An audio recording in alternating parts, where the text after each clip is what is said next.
Good evening friends, कैसे हो? आशा करता हूँ आप सभी ठीक होंगे। आज का करंट अफेयर से स्टार्ट करते हैं। आज की दिनांक है 13 सितंबर 2025। सबसे पहले हम देखते हैं कि दुनिया का पहला डिजिटल आदिवासी विश्वविद्यालय जिसका नाम है आदि संस्कृति, ये नई दिल्ली में लॉन्च किया गया है। ऐसे जितना इम्पोर्टेंट नहीं है, पर ये याद रख लीजिए कि आदि संस्कृति डिजिटल आदिवासी विश्वविद्यालय है, नई दिल्ली में है। नेक्स्ट है पांडुलिपि धरोहर का डिजिटलीकरण।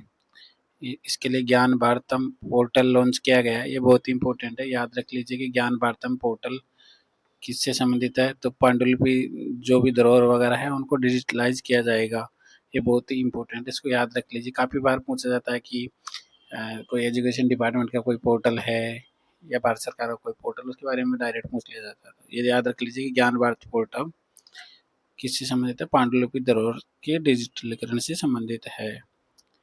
नेक्स्ट है मरणोपरांत जो PV Narasimha Rao memorial award for economics, ये हमारे पीएम डॉक्टर मनमोहन सिंह जी को दिया गया है। इकोनॉमिक्स में पीएम डॉक्टर मनमोहन सिंह जी को दिया गया है। ये याद रखने लायक बात है। भारत का पहला त्रिसेवा महिला नौकायन अभियान जिसका नाम है समुद्र प्रदक्षिणा, IASAV त्रिवेणी से किया जा रहा है। बहुत ही इम्पोर्टेंट है, याद रख लीजिए कि भारत का पहला त्रिसेवा महिला नौकायन अभियान समुद्र प्रदक्षिणा और किससे किया जा रहा है, IASV त्रिवेणी से। नेक्स्ट है एविया द्वीप। एविया द्वीप ग्रीस में है। ये नहीं पूछा गया किस लिए चर्चा में है, भूकंप आया तो ये इसलिए इम्पोर्टेंट नहीं है। कभी कभी वो इंटरनेशनल जो लोकेशन देता है और फिर पूछता है ये कौन सी जगह पे अभी हाल ही में चर्चा में रहा, तो ये एविया द्वीप आप याद रख लीजिए, ग्रीस में है। और ये तो अभी न्यूज में चल ही रहा है कि पहला आर्टिफिशियल इंटेलिजेंस मंत्री DLA को नियुक्त किया गया, अल्बानिया का है। तो ये मंत्री जो भी विभाग से रिलेटेड सारे काम करेगा, AI मंत्री है। तो ये याद रख लीजिए कि पहला AI मंत्री अल्बानिया में नियुक्त किया गया है।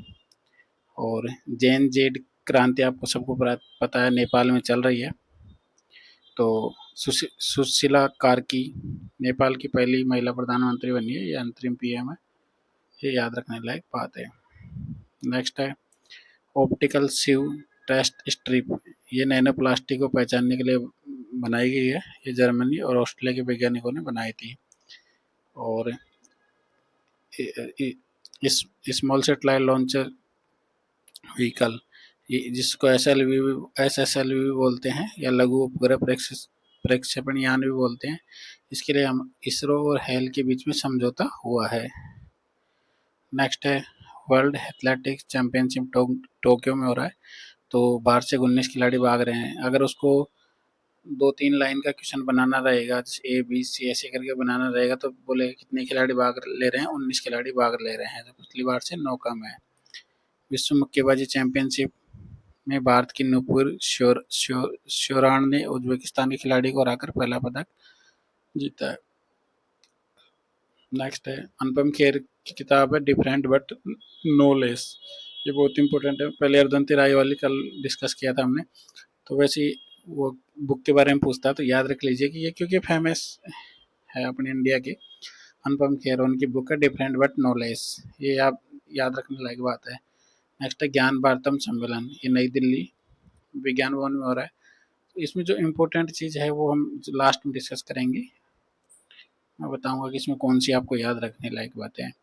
नेक्स्ट है वेदांत मार्तंड उपाधि, जो BHU के प्रोफेसर धनंजय कुमार पांडे को किसकी तरफ से दी गई है, जगत गुरु रामानंदाचार्य राजस्थान संस्कृत विश्वविद्यालय जयपुर द्वारा दिया गया। तो ये याद रख लीजिए कि वेदांत मार्तंड उपाधि किसको दी गई, प्रोफेसर धनंजय कुमार पांडे को। और राजस्थान विशेष तो चल ही रहा है।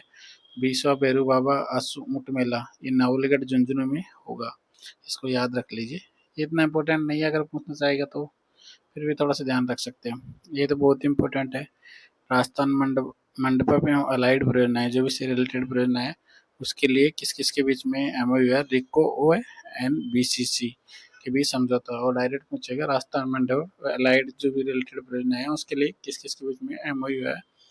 तो ये याद रखना है कि रिको है एंड BCC के साथ MOU है।